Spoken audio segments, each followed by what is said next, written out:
Oh, All right. hola. All right. There she is. There she is, baby. What's poppin'?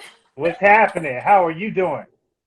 Oh my God. Honestly, today is the album drop day for Baddie Vibes. We're Yes. celebrating. Hey. Well, listen, I know you're busy. I appreciate you taking the time to speak with me. This is the Making Plays convo. So we're just going to be talking about all the incredible plays that you've been making throughout your career and, of course, Baddie Vibes. But I always like to ask not only how are you doing, but how are your people doing during this crazy year?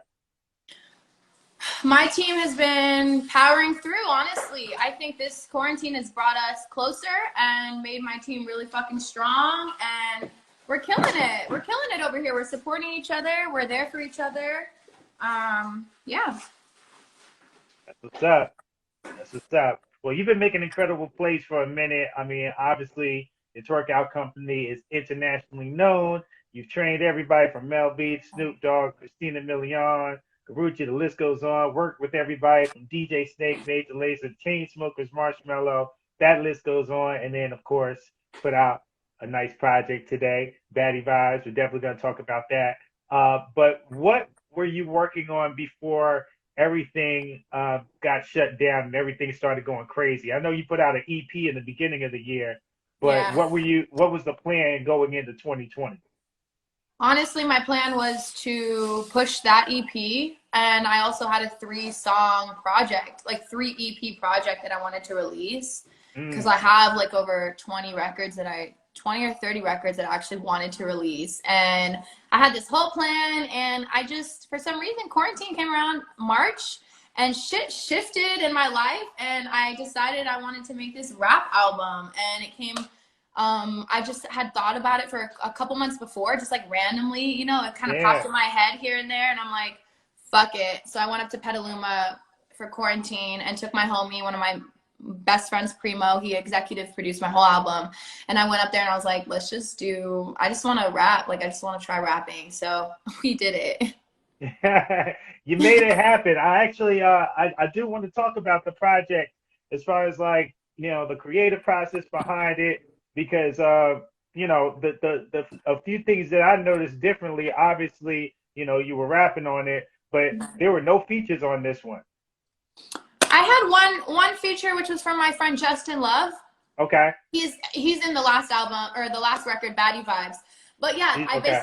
I had a chance to work with artists to do features, but I just wanted people to respect my work and be like, yo, she did this on her own. She didn't need anyone to help her out here and piggyback back off someone's back. Like I wanted to put in. It's my first rap album. Like I can't just come Yeah. and be like, oh, let me just get everyone on it because I'm a fucking celebrity or influencer and I'm just gonna gather and like right off of that. No, I wanted to really prove like, nah, this is a passion of mine. This is what I love to do. I wrote my shit and it's Right. out and it's on me. I can carry the weight myself. And if it's trash, I'll take it.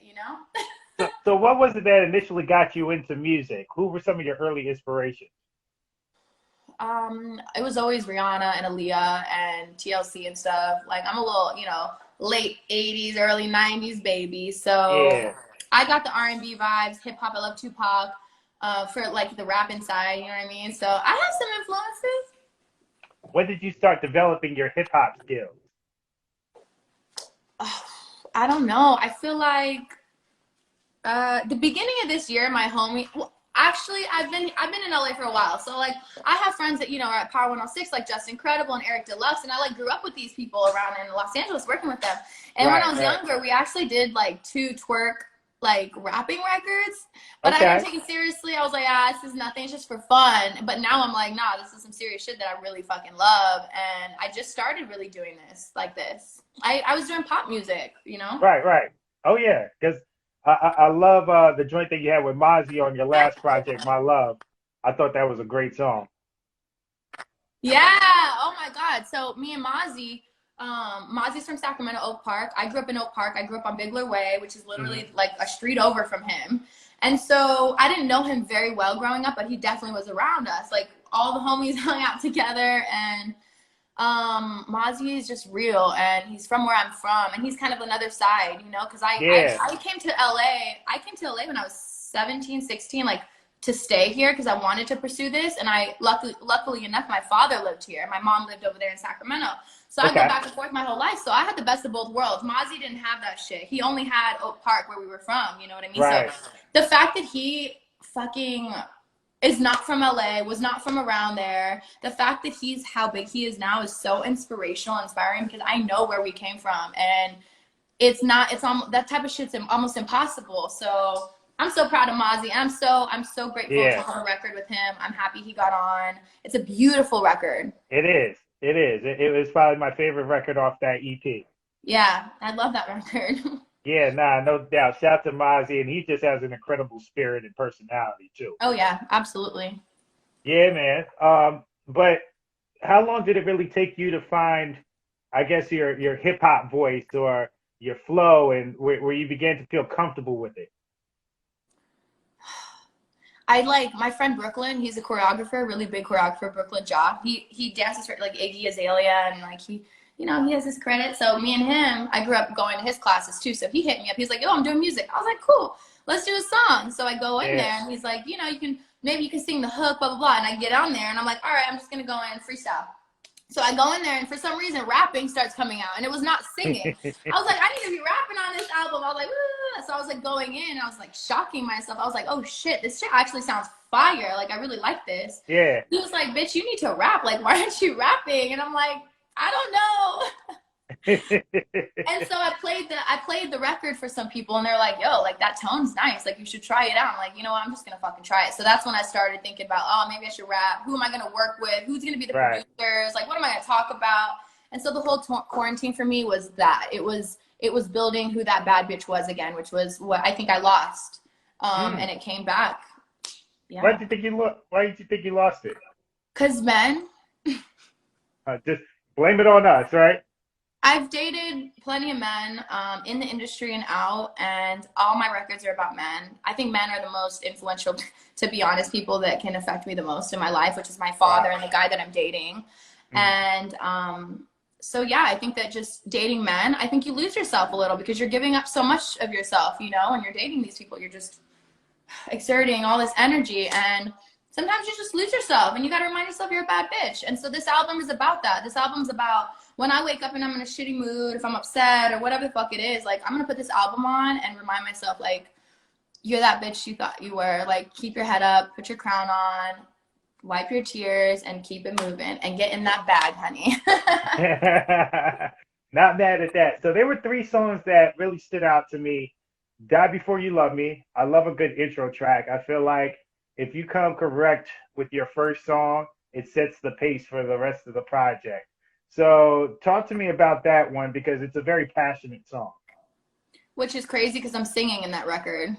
No, but there's other records that I like. So, That's no, I get it. No, I'm singing and I'm rapping. And I wasn't going to put the song in because I was like, well, I'm singing and it's not rapping, but it's a mixture of both. It's a mixture of both.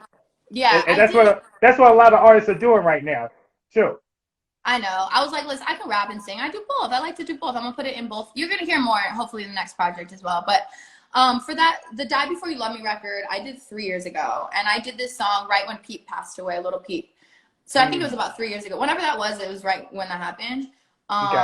He inspired me because I'm like, I've been doing this for so long, and it's like you go through the industry and these people are just trying to mold you and be into like mold you into things that they think that people are gonna love, and really it's your fucking self that they're gonna love. It's me, it's who I am, you know what I mean? It's my vocal, it's my talent, it's this. And so me going through the industry, I'm like, fuck, like I've been through this. I've been a pop artist. I've had a star on my face. I've been, all these different like genres and like trying to catch on to like these things, but I'm like, what do I have to do for you to fucking love me? I gotta die for you to love me? Like, what is it? Like, how much do I fucking have to prove to you and push my fucking career, my music, my path, my passions?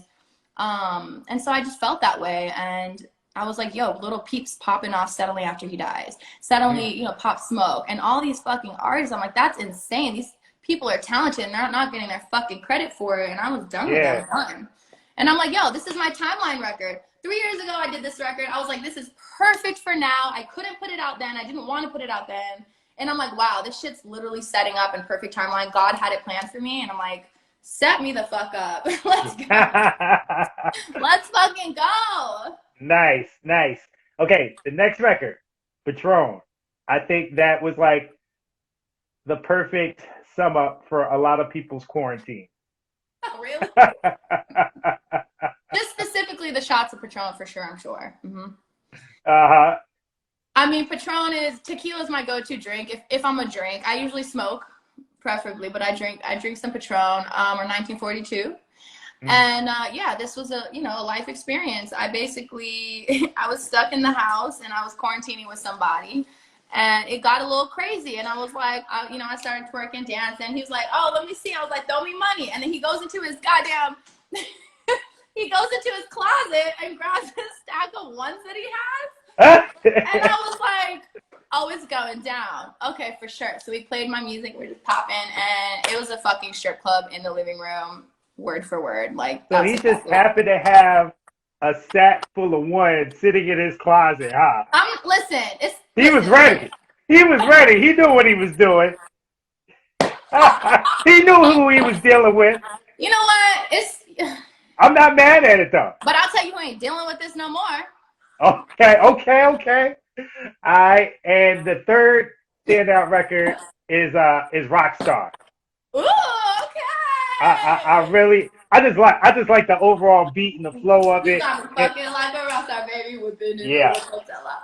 and there's stuff you talking on there. Well, honestly, that was inspired by the same dude. Wow. Okay. That song is cool because that song was a pop record. It was a pop Mm. song in the beginning, and I turned it into a rap record because I was like, I want this song in the album. It's not really fitting in the album, so how am I gonna make it fit?